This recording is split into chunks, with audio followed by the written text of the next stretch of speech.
You can start now. Already some 200 participants are there. Okay. Start. Okay, sir. We'll start. On behalf of IEEE CASH Bangalore chapter, it gives me a great pleasure to welcome you all to this webinar. Myself, Dr. Jalaja, IEEE BIT Student Branch Counselor and IEEE CASH Bangalore chapter will be your host. I'm privileged to welcome our Bangalore section chair, Mr. Puneet Kumar Mishra, great support and encouragement. I would like to, I would also welcome our speaker, Sanjay Chawla. Sanjay Churiwala is a senior director at Hyderabad. I also welcome, with respect to our CASH General Secretary, Dr. Parmeshwara, Secretary, General Secretary, Vice Chair Alok Kumar Das, Treasurer Dutta, and the Chair Dr. Divish, as well as Chair-elect Dr. Jalaja. And it gives, and with respected teachers, students, and all my dear friends, it gives me a warm welcome for everyone present in this interest of this webinar. Before we get started, IEEE Bangalore section was established in 1977. It is one of the most vibrant as well as dynamic IEEE section around the globe. IEEE Circuits and Systems Society is a leading technical society that promotes the advancement of theory, analysis, design tools, implementation of circuits, system, etc. If you are a IEEE CASH student member or the faculty member, or also entitled for various IEEE awards, subsidized registration fees to attend any IEEE conference. IEEE CASH offers free educational resources to members, free of charges on CASH Resource Center, free electronics access to proceeding of CASH conference and multiple benefits. In this regard, we would like to invite you to start IEEE CASH student chapter in your esteemed college. We already initiated with the Mysore region coordinator, Belgaum region coordinator, Kalburgi region coordinator. Now we are also looking for IEEE CASH Bangalore region coordinator. If anybody interested to become a IEEE CASH member, or if you want to form a IEEE CASH student branch, if your college in your college, you can contact us with this number. So now I would like to introduce our today's presenter. Sanjay Churiwala is a senior director at Xilinx Hyderabad.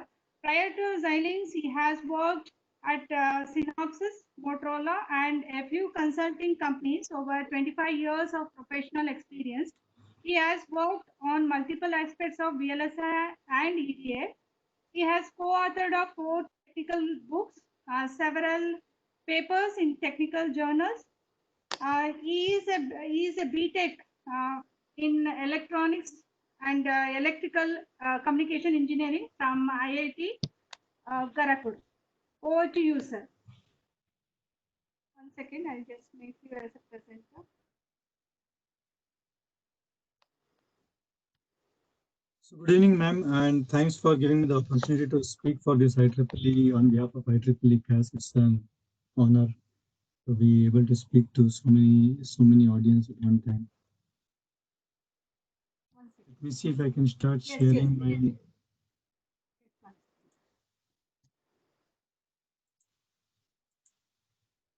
I didn't share yet. Yes.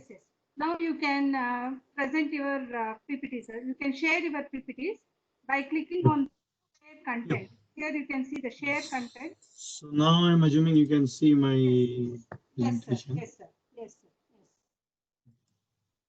Mm.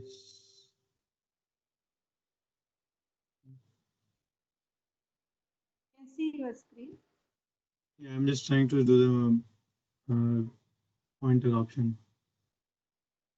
Okay, so today I'll talk about power and CMOS circuits, and just like any other aspect of VLSI ADA, each of these topics are very, very well involved.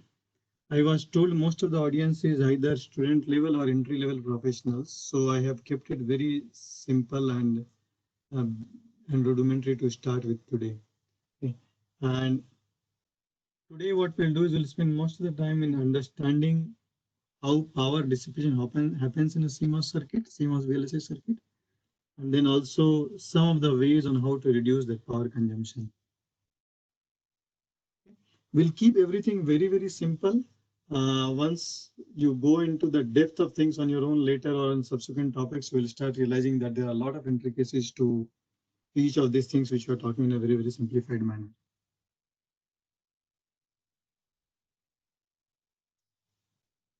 So I'm starting with what is an CMOS inverter.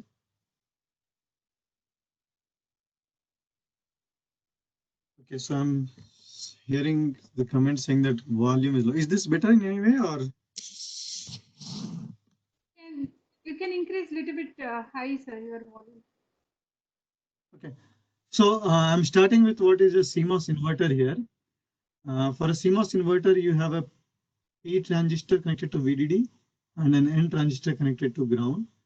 And so this portion is the CMOS inverter. There is a capacitor denoted here. This capacitor denotes the capacitive effect of the gates which will be driven by this CMOS inverter. So the inverter, it is driving certain other logic gates, and the capacitive effect of those logic gates has been modeled here as just this capacitor. So instead of showing all those gates, we have shown the capacitive effect represented here.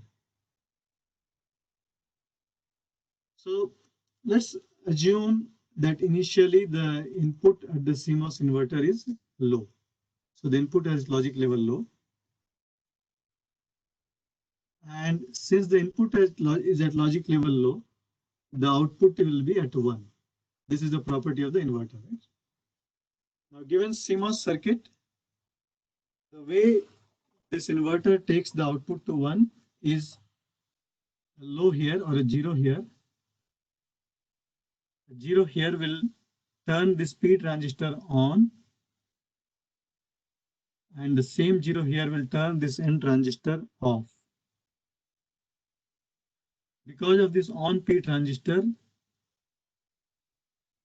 current will flow from VDD to the output. And in the process, it will charge this capacitor. Okay, so this is how this P transistor is taking VDD to be effectively shorting VDD to the output, making the output to be 1. And in effect, it is charging this capacitor, which is modeling all the gates that are being driven by this inverter. Now the input is changing, going towards 1. When the input is going towards 1, the output starts falling towards 0. In a lot of books, when we read, we usually see a straight sharp transition from 0 to 1. In the actual silicon, it doesn't transition just like that sharply. It takes a while to transition. So this ramp here is showing that transition is not instantaneous. Transition takes a while. Now, as this input starts going from 0 to 1, this transistor, P transistor, starts turning off, and N transistor starts turning on. Somewhere in the middle, around this region, both the transistors are partially on. Because both the transistors are partially on, so a current will flow directly from VDD to ground via these two transistors which are partially on. And this will happen for a very short duration, only during the time that the output is somewhere, the input is somewhere towards the middle of VDD, half of VDD. So this we call it as, it is almost as if a short circuit has been established between VDD to ground, but only instantaneously, only for a short duration. And after this, the input is stable at 1 and output is stable at 0. The way the output goes to 0 is When the input is at 1, the P transistor has turned off, the N transistor has turned on. So this output node is shorted to ground, and the charge which was stored in this capacitor is now getting discharged through this N transistor. So this is what is happening inside a CMOS transistor, a CMOS inverter. When the input was 0, there was this current which went and charged the capacitor.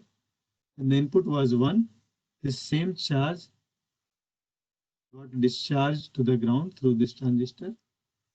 In between, an instantaneous short circuit got established where current was flowing through both these P and N transistors. Now, for the time being, let's assume this is the state when the input is at 1 and the output at 0. We know that this transistor is on. This capacitor has been discharged fully. Let's say this capacitor is fully discharged. Now what happens? This transistor, the P transistor, which is supposed to be off, it will still allow a small amount of leakage current to flow.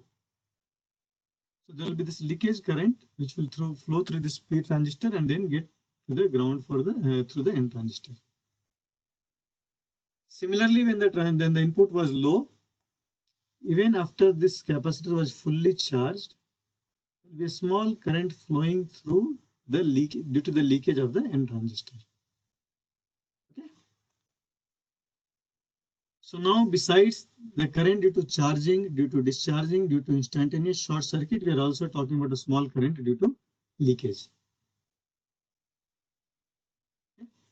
Now we will abstract this circuit of two. So we'll now try to abstract the circuit of two transistors into one inverter gate. So this is a gate. This is the boundary of the gate. There's an input, there's an output, there's VDD, ground, and capacitor. Inside it does not matter now. Let's see. So effectively, if I look at just the gate, we are seeing current to charge the capacitor, current discharge of the capacitor, a small amount of current going through inside the cell during the time of input changing, and a small amount of current going inside the cell during steady state, which is the leakage current. These are all the reasons why a CMOS circuit will dissipate power. There is no other region where CMOS circuit will dissipate power. We will call this the power consumption due to repeated charging and discharging of this capacitor as switching power. Because this power consumption happens only because output keeps on switching from low to high and high to low. So this is switching power. This current which goes due to instantaneous short circuit being established, we call that as internal power. This power is consumed totally inside the cell. So it is called internal power. Some people also call it short circuit power. And then there's a very, very small minuscule amount of leakage current which goes when the transistor is off. Okay, so we are talking about three different kinds of power. One is switching power, which is happening due to repeated charging and discharging of this capacitor, which in turn happens because the output is going high and low repeatedly. And this internal short circuit power and a leakage power. So we have written these three components: switching power. In a typical circuit, CMOS circuit, VLSI circuit, switching power could be in the order of 70% of the total power consumption. Then there is internal power. This could be of the order of around 30% of total power consumption. And then there is leakage power. This could be of the order of less than 1% of the total power consumption. So if we have to reduce power, we will have to look at how to reduce switching power, then internal power, then leakage power in that order. Because even if you reduce leakage power, it will only affect only 1% of the power, while a small change here can impact on the bigger component, 70%. Now switching power is due to repeated charging and discharging of the capacitor at the load. So the factors which affect switching power is supply voltage, load capacitance, and switching rate. This is because when the capacitor gets charged, the total energy stored on the capacitor will be CV square by 2. You just integrate CV over 0 to V. You will get CV square by 2 of CV square. So each charging of capacitor is spending an energy of CV square by 2. And power is energy per unit time. Switching rate is going to say how many times does it happen per unit time. Our switching rate, higher switching rate means more often the capacitor is charging and discharging, switching power will be higher. Supply voltage or load capacitance being high means the energy stored per charging is very high, is higher. So it also affect the switching power. Internal power is affected by supply voltage because internal power consumption is due to instantaneous short circuit between VDD and ground. So the higher is the supply voltage, the higher will be the current flow and the higher will be the power consumption. It depends on input ramp time. Ramp time indicates how slowly is the signal transitioning. If the signal transitions very slowly, then the instantaneous short circuit will be established for that much longer. Because the input voltage will be around half VDD for longer duration if the voltage is changing slowly. And switching rate, again, the more times the input is switching, the more often the instantaneous short circuit is getting established. So these are the three factors which affect the internal power. The switching rate here is about the output switching, and the switching rate here is about the input switching. Leakage power depends on the transistor geometry and also about the circuit state. What does circuit state mean? Circuit state would mean, let's say the circuit is stable at where the input was 0. If the input was 0, then the N transistor is supposed to be off. So the power depends on the leakage of the N transistor. If the input was 1, then the P transistor is supposed to be off. In that case, the power depends on the leakage of the P transistor. So depending on whether the circuit is at 0 or at 1, whether the input is at 0 or at 1, the leakage current would be different.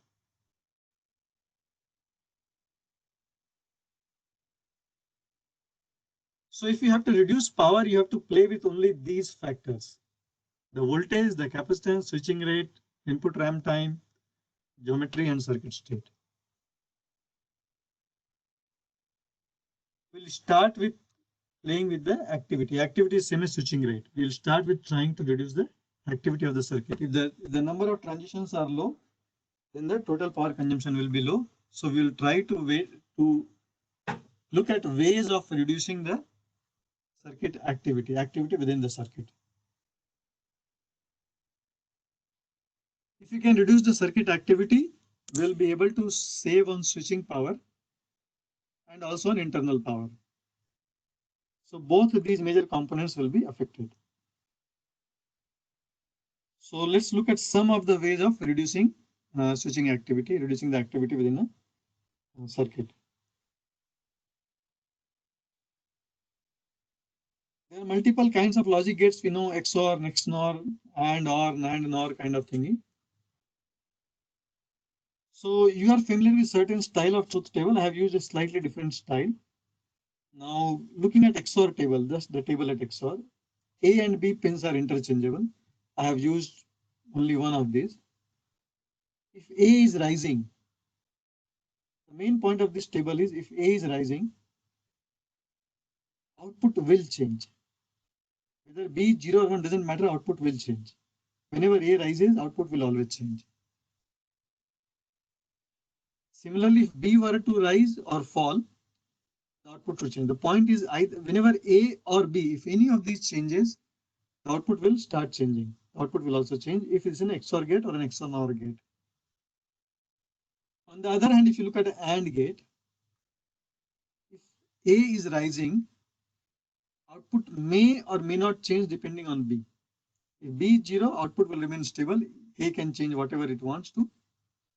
If B is 1, only then a change in A will result in a change in Z in output. So what this is telling us is, if you have an XOR gate in your circuit, any activity at any of the inputs of the XOR gate will result in activity at its output, which means further activity at the next level's input, next gate's input. On the other hand, if you have an AND gate, then some of the activities at the input of an AND gate will die down. They will not go to the output, which means AND gate can potentially eat up certain activities, while XOR gate will never eat up activities. It will always pass on all the activities. Again, I'm using XOR gate. It can be XOR, XNOR both. Here I'm using AND, but it can be AND and AND NOR, or either of 4 of these. So if you want to reduce activity, our aim should be to minimize the use of XOR and XNOR kind of gate. Wherever possible, avoid using XOR, XNOR kind of gate.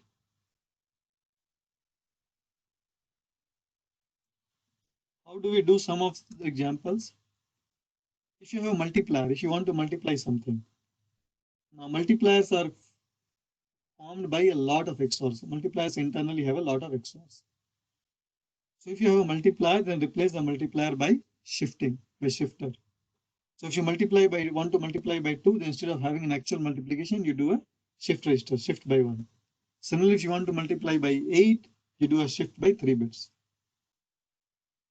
If you have to multiply by 6, let's say, then once again, instead of multiplying by 6, you might look at doing a shift by 4, and another place do a shift by 2.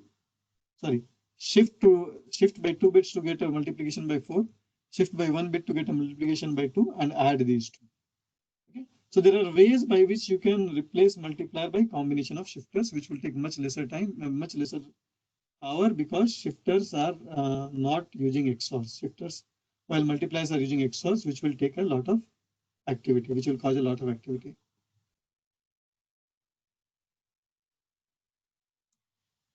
Another thing that we can do is we should look at registering arithmetic operands. What does that mean? Let's consider an addition.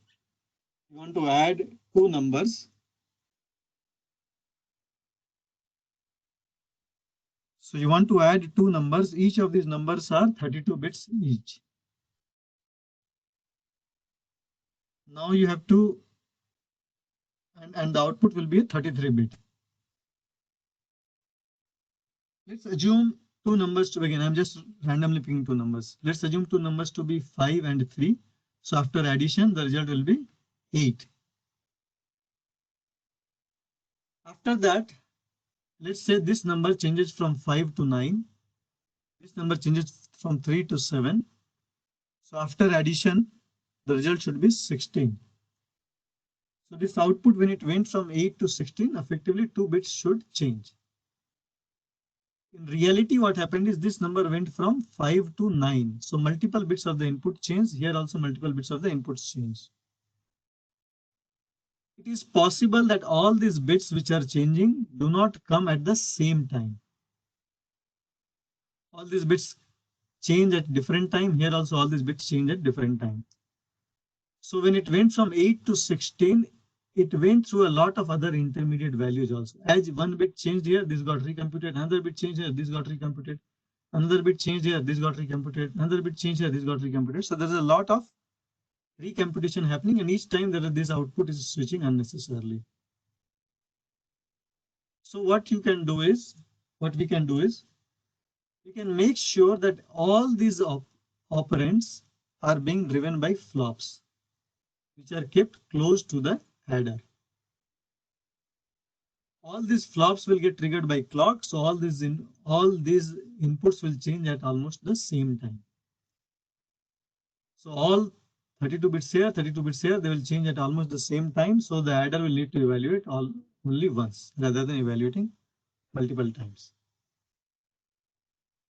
So here also we are avoiding activity, a lot of activity here. The activity here will be same. There's no change here, but we are avoiding a lot of activity here because of avoiding a lot of instantaneous computation.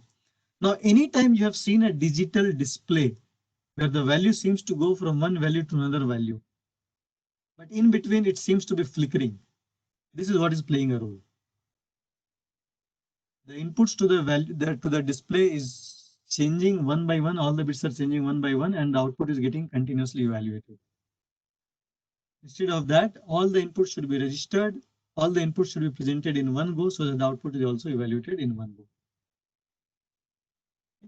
So then we are avoiding the switching activity here or reducing the switching activity here, which again will mean reducing the switching activity on the next stage. Let's see another interesting method which is often used. Let's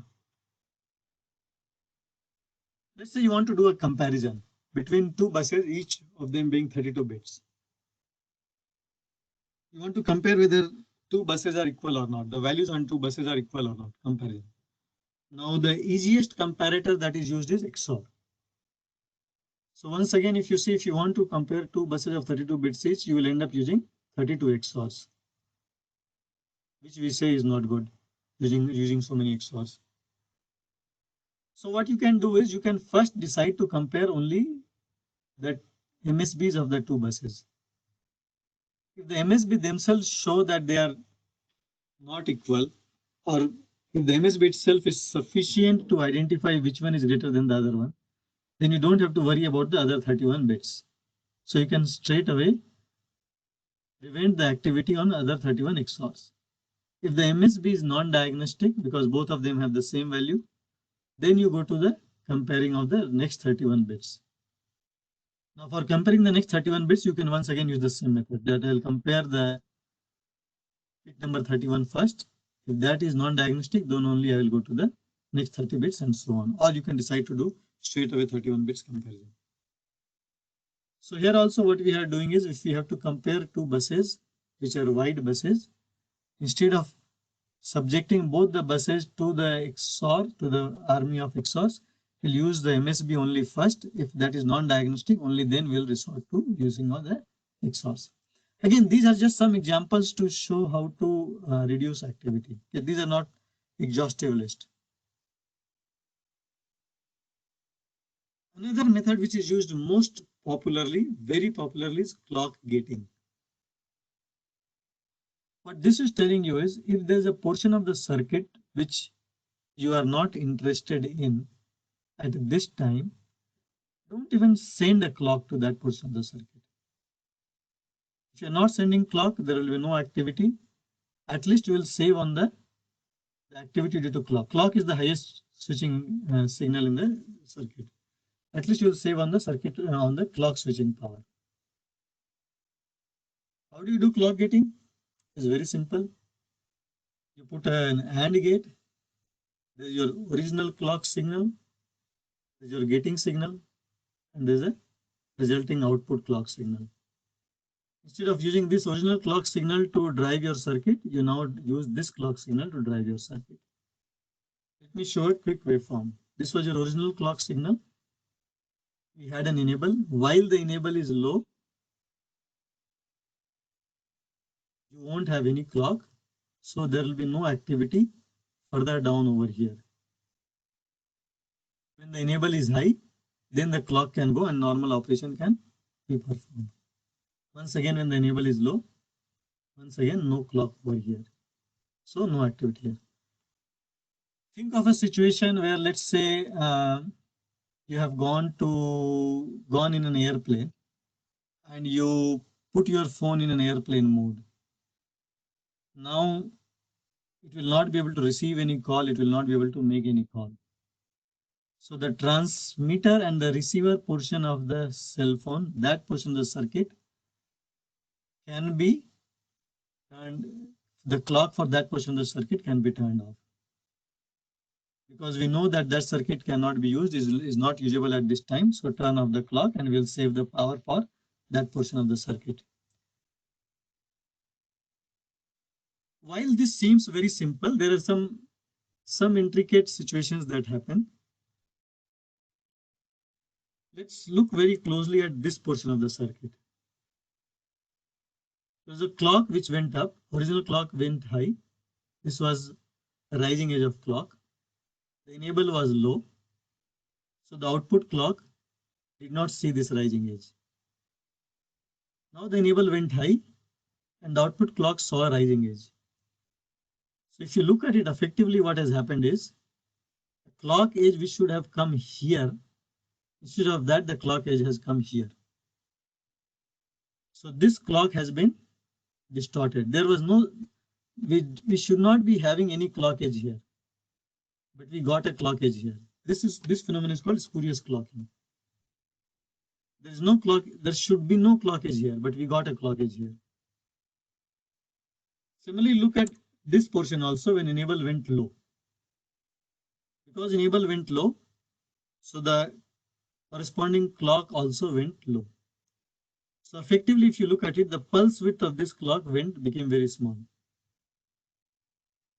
This is what should be the regular pulse width, but what we got is a much smaller pulse width. So effectively, our clock signal has been distorted. The pulse width became small some places, other places the clock edge came at a time when we were not expecting a clock edge. So while this situation is called spurious clocking, the other situation is called pulse clipping. Your pulse has been clipped. It has been made shorter. So when we are doing clock gating, we run this risk of spurious clocking or pulse clipping. And all this is happening because enable changed when clock was high. Enable change. If we were to make a change to enable when clock was low, this problem won't happen, because when the clock was low, this clock is anyways low, so any change on enable will not make an immediate impact. So to avoid spurious clocking or pulse clipping, what we need to do is we need to ensure that the change to enable signal should happen only when the original clock is low. This can be done by having a circuit of this kind where we have a latch here. This latch is a transparent when low. So when clock is low, an enable signal can come over here and go into the AND gate. But when clock is high, even if the enable signal is changing, the change will not reach the output of the latch and it will not go to the AND gate. So AND gate will see a change of enable only when clock is low. Once we do this, this ensures that the clock signal will remain clean. It will not have spurious clocking, it will not have pulse clipping or clock. So whatever clock signal we'll get here, it will be either a clean clock signal or there is no clock when we wanted clock to be turned off. The whole logic behind all this is to control that enable reaches here only when clock is low. When clock is reaching here, it is taking a slightly different path. It's taking this path. Imagine this path is longer.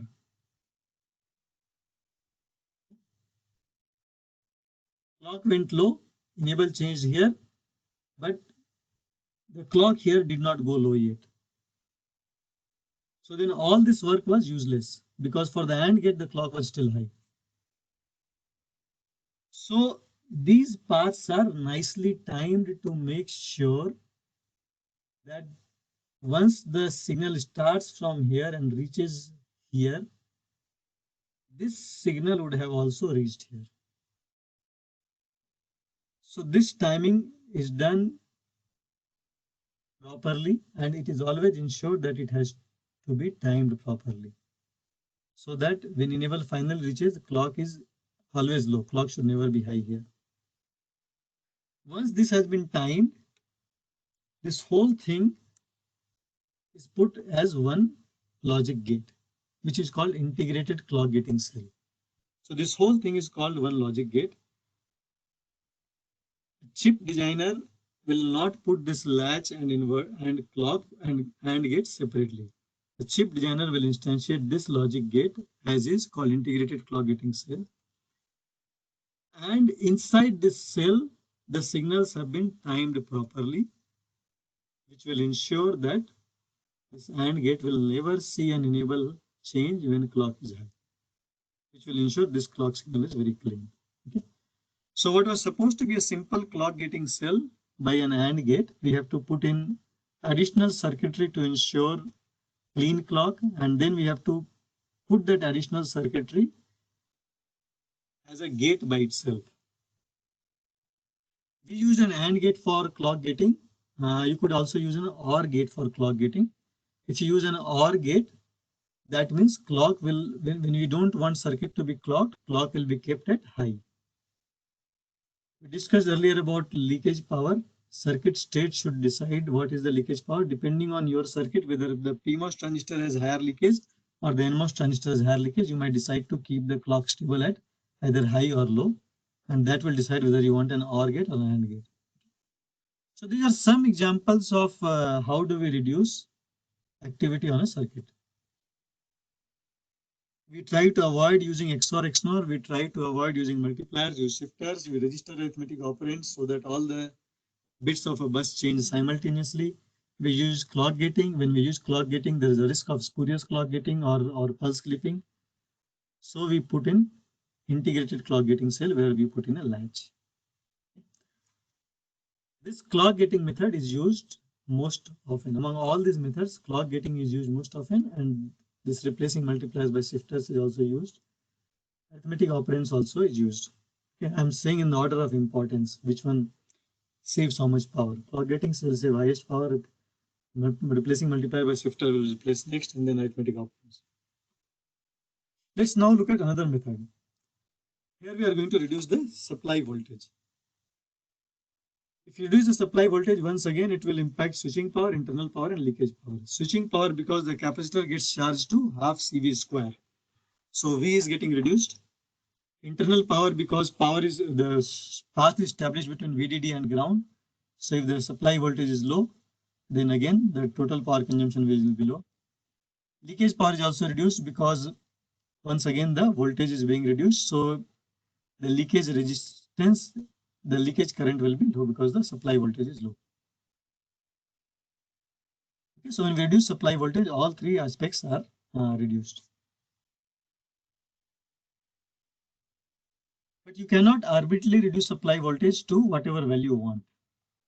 Let's think of a toy that most of us have seen. Any mechanical toy which is battery operated. Let's say there is this, there are these monkeys which will clap their hands, battery operated, or claps or play drum or something. When you put in a new battery, it plays nicely. After a few hours, it gets slowed down. And after some more time, it will stop working altogether. If you take the battery out at that time and measure its voltage, it would not have gone down to 0. So when you put in a new battery, it was at 1.5 volt, it was playing nicely, then the voltage reduced slightly. The monkey became slow, or the toy became slow. Voltage reduced some more, and now the toy stopped working. So this is what it means from support from technology. It means you can reduce the voltage only to an extent that the circuit continues to work. It is not that you can arbitrarily reduce voltage to whatever value you want and circuit will continue to work. That won't happen.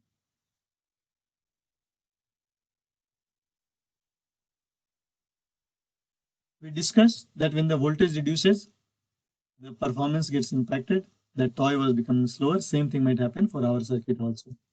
If you are reducing the voltage, your circuit performance might reduce. If the performance is very important, then you might want to do circuit duplication. What does that mean? So in power, voltage plays a square role. Okay?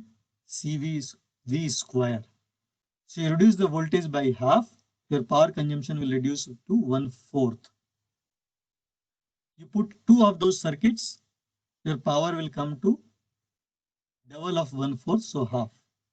So now you can get double the performance and the power is reduced still. Okay? So you can use circuit duplication. You reduced power, you reduced voltage, so performance got reduced. And in order to compensate for the performance, you duplicated the circuit. This is only a conceptual mechanism, conceptual description. In reality, nobody does it because in VLSI world, real estate is considered very, very costly. So if you want to duplicate the circuit, that means your area will increase significantly, and that nobody will agree to. So this was just a theoretical explanation that if you reduce power, reduce voltage, your performance will reduce, and you can compensate for that by doing circuit duplication. But then there are places where performance may not be very important. There you can reduce the voltage. So this is what we are doing is selectively reduce the voltage. Let's come back again to your cell phone. You are watching a video game on your cell phone. You want the performance to be very high. On the same cell phone, on the same screen, now you are typing an SMS. You don't have to worry about that high performance. Your keypad can operate at a much lower performance compared to your video systems. So I can selectively reduce voltage for those portions of the circuit which need not necessarily perform at a very high speed. And that's what we are doing here. This portion of the circuit I'm operating at 1.8 volt. This portion of the circuit I'm operating at 2.5 volt. So this portion will have critical circuit which has to operate at high speed. This portion need not necessarily worry about high speed. This concept is called voltage domain. This portion of the circuit is at one voltage domain. This portion of the circuit is at another voltage domain. So if you have heard the term voltage domain, this is what it means, that something which can work at different portions of the circuit working at different voltage levels. Each voltage level is one voltage domain. Now let's assume a signal is going from 1.8 volt to 2.5 volt. When it is at 0, it's not an issue. This is 0, this is 0. Life is fine. When it is at logic 1, this signal is sending logic 1, which is reaching here as 1.8 volt.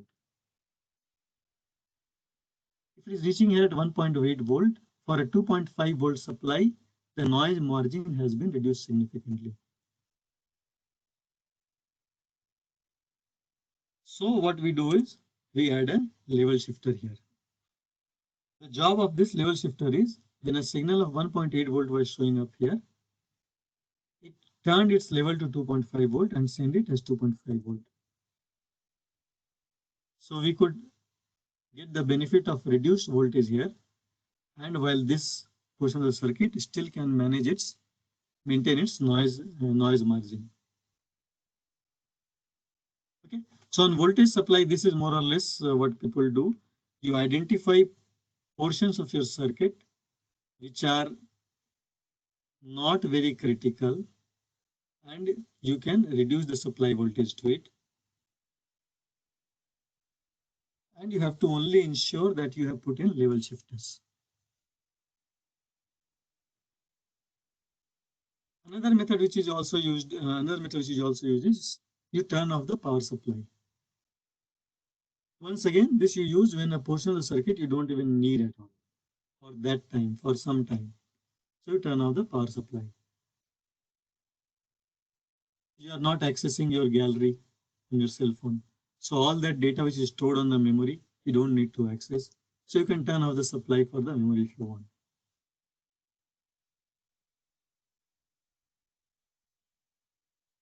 If you turn off supply, leakage power will be stopped, it will be reduced.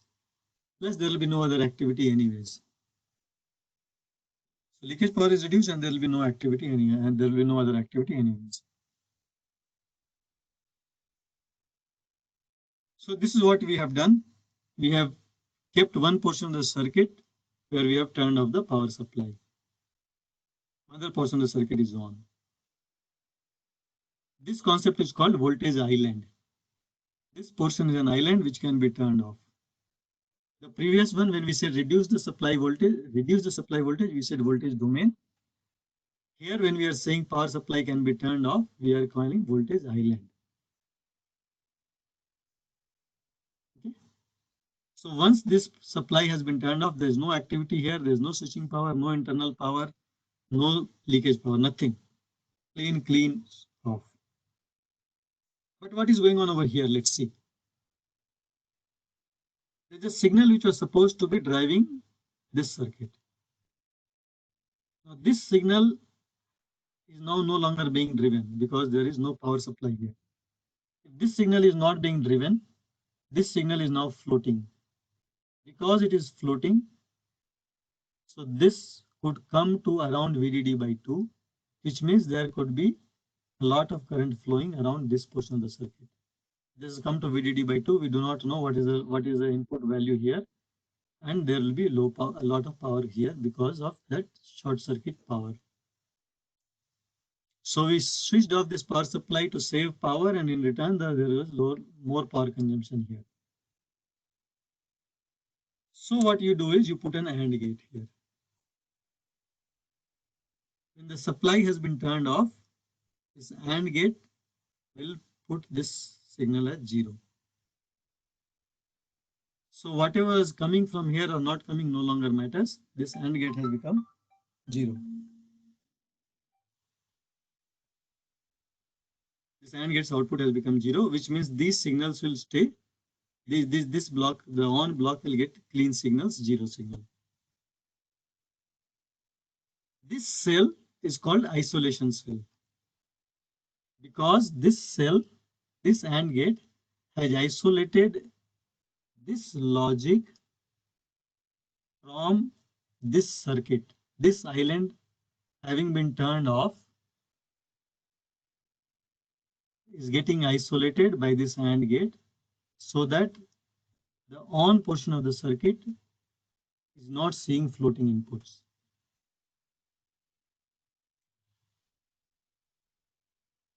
So the output of this isolation cell is 0.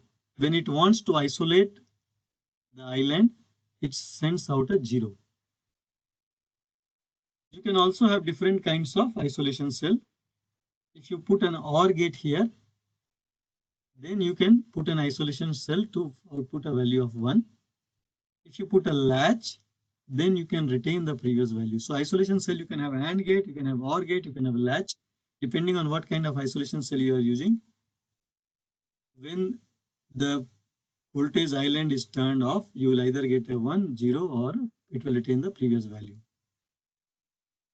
This circuit has to be designed accordingly, whether it is expecting a 0 or 1 or previous value when this portion is off. Let's look at another interesting phenomena here. Isolation enable. This signal is the isolation enable. The signal which is used to control the power on off, that same signal is being used to control whether the isolation should be activated or not. So this same signal will turn on off power and will also decide that I need to protect this portion by isolating. Now, a very common mistake that people make, that many people make, and I have seen this even now in my life, I see this. Somebody is generating this isolation signal. Somebody is deciding that I can turn off this power. And so let me generate a turn off signal which will control this and will also isolate. If that somebody or if that portion of the logic is inside this off, then a lot of fun begins. It has turned off and it can never be turned back on. So you have to make sure that the isolation enable signal, the logic, the circuit which is generating isolation enable, that circuit should never be in a domain which will be off. That circuit should always be in an always on world. Otherwise, once it is turned off, it will never be turned on.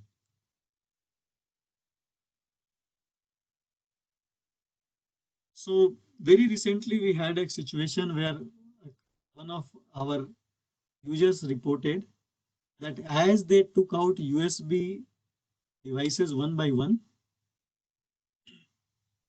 everything was working properly. But once all the devices were put out, taken out, and when they connected the USB device back in, those devices won't get detected. And they had made the exact same mistake. The controller saw USB devices being taken out one by one. So the controller decided that I need to go turn myself off. There is no more USB device connected. So I can turn myself off. It turned off its voltage supply. And when the next USB device was plugged back in, there's nothing to turn it back on. So the decision to turn off the controller was being taken inside the controller, which is wrong. So when we talk about supply or turning supply off, we can do it when on the portions of the circuit which are not necessarily very important, which are not supposed to be working at this time. For that, the precaution we have to take is to make sure there is an isolation cell, as the on portion of the circuit will misbehave. And we also need to make sure that the isolation enable signal has to come from portion which is always on. Otherwise, once turned off, it will never wake up. Okay. We also went in the order in which these technologies or these practices evolved. Clock gating was one of the first ones to get evolved, something around 95-96 time frame. Clock gating started becoming popular. Prior to 95-96, clock gating was not popular. 95-96 is when clock gating just about started getting popular. Somewhere around 2002-3 time frame, voltage reduction started getting popular. Another 7-8 years later, power supply turning off started becoming popular. So we went also in the order in which things are easier to conceive, things became popular. There are some other possibilities that we can do. We discussed that the switching power depends on CV square by 2. So there's an element of C also. So we can reduce load capacitance sometimes. It is not always possible. There are some gates like AND, OR, XOR, where the pins are interchangeable. So if there is a signal which changes more often, then I would connect that to the pin having lower capacitance. So AND gate, two signals are coming. I find that one signal has transitions much more often.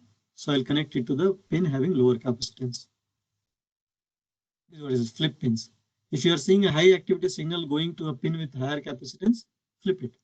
Send it to the pin with lower capacitance.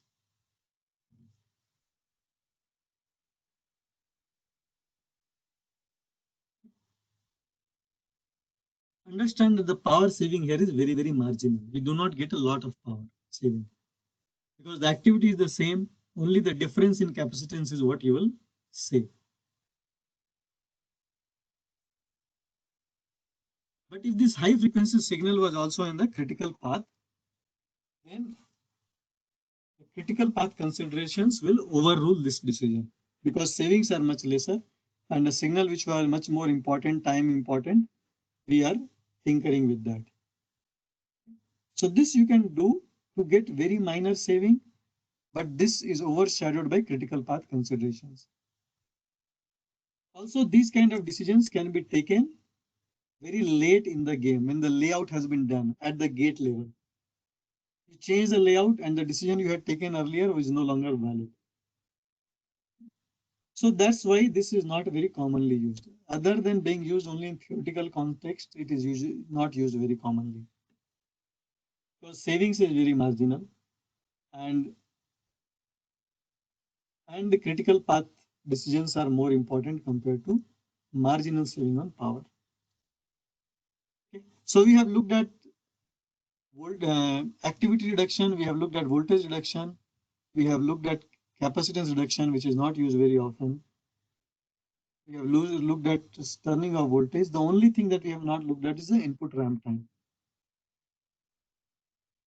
So when you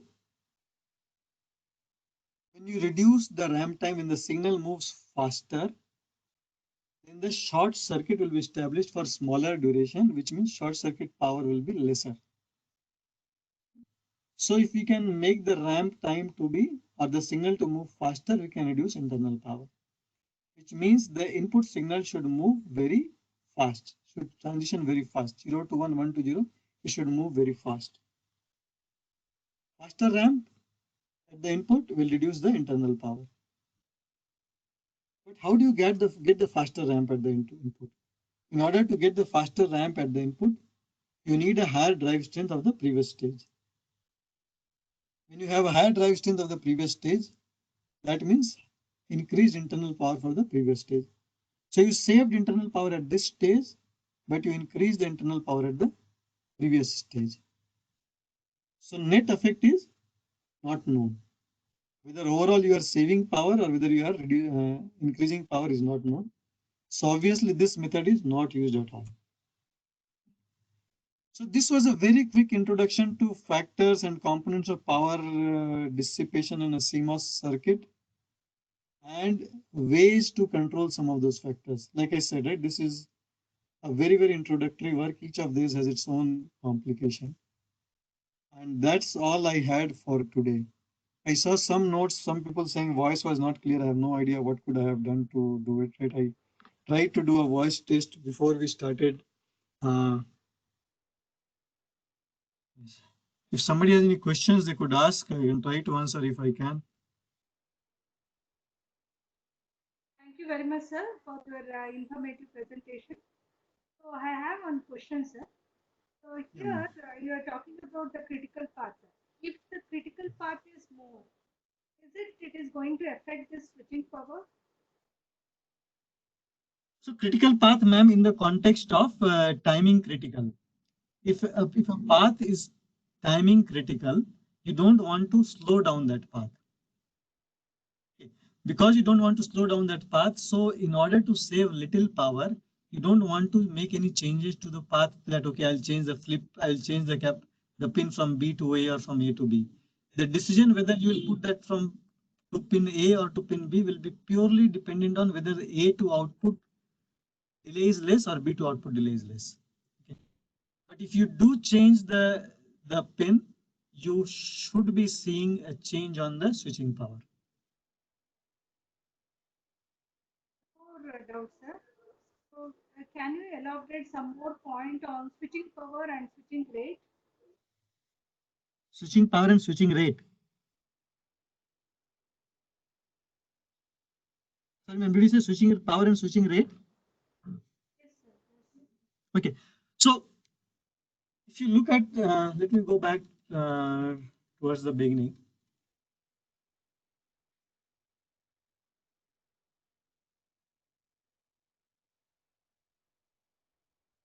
Okay, so significant power consumption is happening because of, I need to do this once again. Because of charging and discharging of this capacitor. Anytime we charge this capacitor, it is storing energy of CV square by 2. That is the energy, not the power. CV square by 2. For power, we have to see how many times is this getting charged or discharged within unit capacitance. Within unit time, right? And switching rate will decide how many times is it getting charged or discharged. So switching rate affects switching power. The consumption is of the energy per transition. You are consuming so much energy, and switching rate is deciding how many transitions are happening per unit time, and that will affect your switching power. So switching rate is controlling the switching power. Switching rate is also controlling this internal power. I think I saw some question here also, Mrs. saying which method In the is used. question and answer, you can see. So I have to figure out how do I see the question answer. I have to probably do an end slide. So Click on that Q&A. Q&A, sir. I will find out. I have to see where chat. Okay. So I see a question from which method is used widely to reduce power. Okay. So the answer to that is the most popular methods are clock gating, the voltage reduction, and the voltage turn off. Clock gating, voltage domain concept where the voltage is being reduced, selectively reducing voltage of certain portion of the circuit, and selectively turning off power to portions of the circuit when not being used. So these three methods are used most commonly.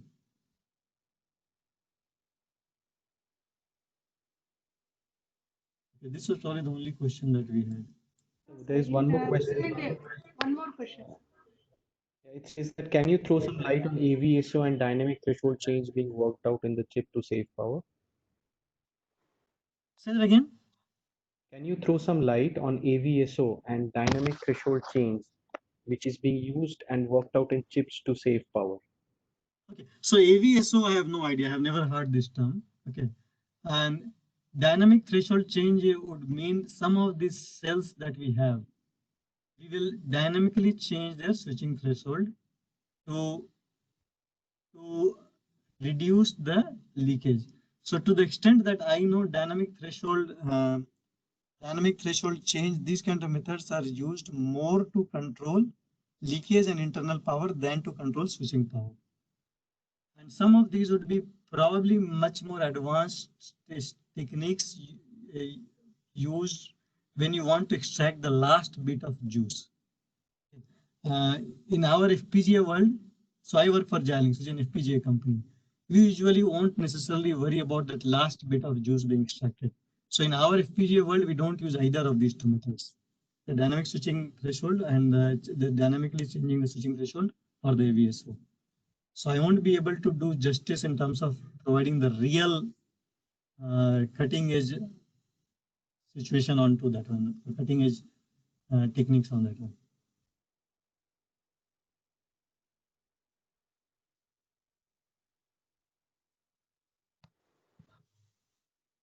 In FPGAs, actually the power turning off and voltage island itself is a new phenomenon. Last 3-4 years only. In ASICs, it has been very common for the last several years.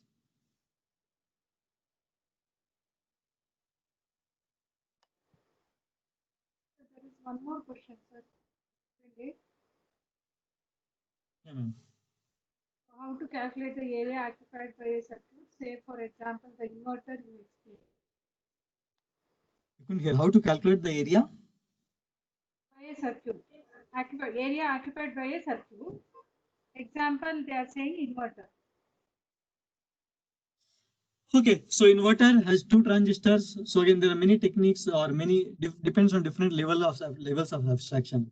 If you are using an inverter, you know there are 2 transistors, so you say 2 transistors. If you are using an AND gate, you say you are going to use 6 transistors. If you are using a NAND gate, you are using 4 transistors. So you count different kinds of gates and you multiply the number of transistors per gate. That is one mechanism of using. One of the more prominent method being used is, instead of counting in terms of number of transistors, you count in terms of number of equivalent gates. And when we say number of equivalent gates, you say 4 transistors, you call it as 1 gate. So you will say if you have 1 inverter in your circuit, you will say you have half gate, area equal to half gate. If you have 1 NAND gate, you will say area equal to 1 gate. Okay, so that's another method. Third method, which is used more for custom design, is to actually look at the size of each transistor. In reality, what happens is various EDA tools, for example, synthesis tool will tell you that your design has these gates of these many counts of these gates. So it will say you have n number of flops, you have x number of logic gates. Again, for area, AND gate, NAND gate versus NOR gate does not matter, right? So it will talk in terms of the n number of flops, x number of logic gates, p number of memory, and so on. Okay. And finally, physically, it is once you have done the place and route, you know the size of the die. That you express in terms of purely square millimeter. The geographical, the actual physical space that is taken by the die. So calculation for all this is coming from EDA tools, where it will count the number of gates being used. And so most of these EDA tools, unless it's a custom layout design, they will report in terms of number of gates. They won't report in terms of square millimeter. They won't report in terms of number of transistors. Plain simple counting.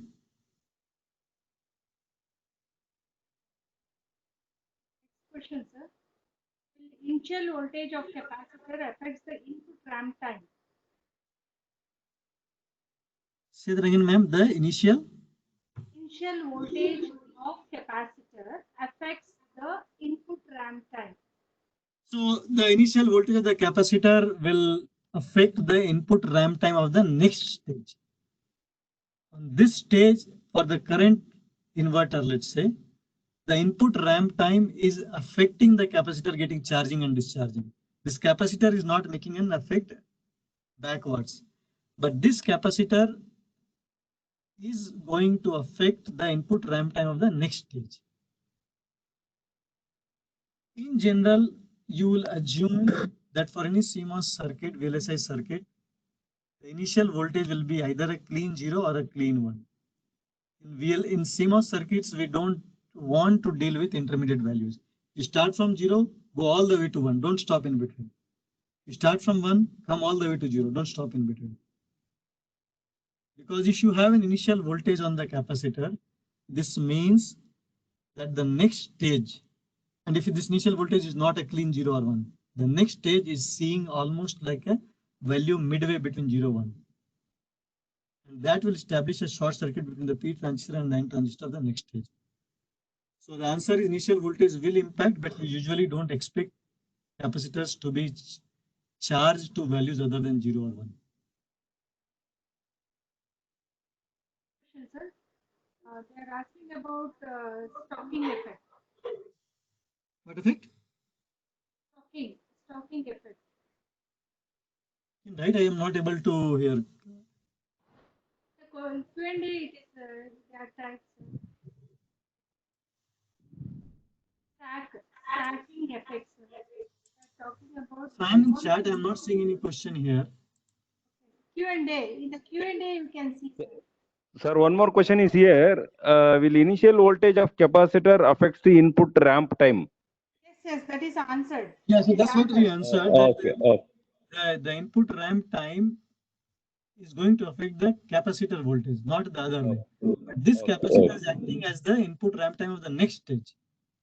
So the voltage on the capacitor will affect the charging speed of this capacitor, which will affect the next stage. But in general, in CMOS circuit, we do not expect capacitors to be at any value other than 0 or logic level 1. In CMOS circuit, you want to deal mostly with clean voltage 0 or 1. You don't want to deal with intermediate voltage. So you don't expect any initial voltage on the capacitor. Stacking effect. So again, I'm assuming with stacking, you mean die over die, say multiple dies stacked over each other. So what we used to see as effect of via on PCB, we can see the same effect here also, which means there will be extra capacitance. Number one, because some signals will be going from one layer to the next layer, and they'll use via. Vias will provide extra capacitance. That's one effect. And second is because of stacking, there might be coupling capacitance being developed between upper layer and lower layer. And coupling capacitance being developed between upper layer and lower layer will again increase capacitance, which will again increase power. The other effect that stacking has is the ability to dissipate heat reducer, which will increase the junction temperature, which will further increase power. I see another question here saying, can clock frequency reduce power? Answer is yes. Reducing clock frequency is the easiest way to reduce power. You operate at lower frequency, you are having lesser number of transitions per unit time, and you will save power. But most of the reason why this is not considered a practical solution, everybody in this world is about faster and better performance.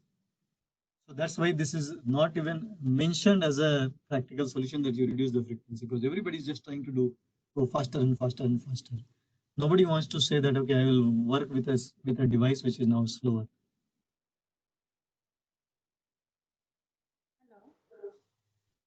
Hello. You are talking about that turning off supply voltage will be turned off with one block with the switch, and after that you are connected with one NAND gate and another block. So Yeah. is it possible to implement digitally? Yes, ma'am. This whole thing is implemented digitally. The switch that I showed could be your P transistor. So you put a P transistor there, you turn it off, the P transistor turned off, power supply is turned off. So the gate of that P transistor is what you are controlling. The gate signal of the P transistor you are controlling. By doing so, can we reduce the power? By doing so, can we reduce the power? Yeah, that's what. So you reduce you are turning off the supply altogether. So there's no activity going on in this block. So the power for that block is saved. There is no leakage also going on in that block. Last question from my side. So yeah, I think as we know that there will be a technologies like 45, 7 nanometer, 5 nanometer technology, and also we know that some library files are available fast, slow. So how this switching factors, switching power can be varied with respect to three different library systems. Can you give some light on this? Okay, so let me repeat the question that as you change the libraries, how does the switching power change, right? Yes. Yeah, ma'am. So when you change the library, the input gate capacitance of various gates will change. And as the gate capacitance is changing, since the switching power has an element of CV square by 2, C is getting affected significantly when you go from one library to another library. So your switching power will change. What is the best way we can reduce the power consumption? So the methods that are most dominant are those same things: clock gating, And types voltage, of optimization technique. voltage reduction, and voltage turning off. The easiest to implement is clock gating. That is the easiest to implement. The other ones you have to be careful about some of the things that we discussed, that is being able to turn it on, making sure you have the isolation cell, those kind of things. Can this clock rating is replaceable with a retiming concept, pipelining and retiming? Retiming is used, but not for saving power. Retiming is used purely for another purpose. I do not know whether retiming will have any implication on power or not. The main purpose of retiming, most probably it will not have any impact on power, any significant impact on power. The main purpose of retiming is to achieve higher frequency. Thank you. Thank you. I think, any question from panelists? There is no question. Thank you very much, sir, for your very informative presentation. I sincerely thank all the participants for their patience as well as cooperation. Thank you very much. Thanks, ma'am, for the opportunity, and I feel very bad that so many students, people joined during evening time holiday, and the voice or audio was not clear. I have to figure out now next time, if and when we do, we'll have to figure that one out first beforehand. Sure, sure, sure. Thank you. Thank you. Thank you.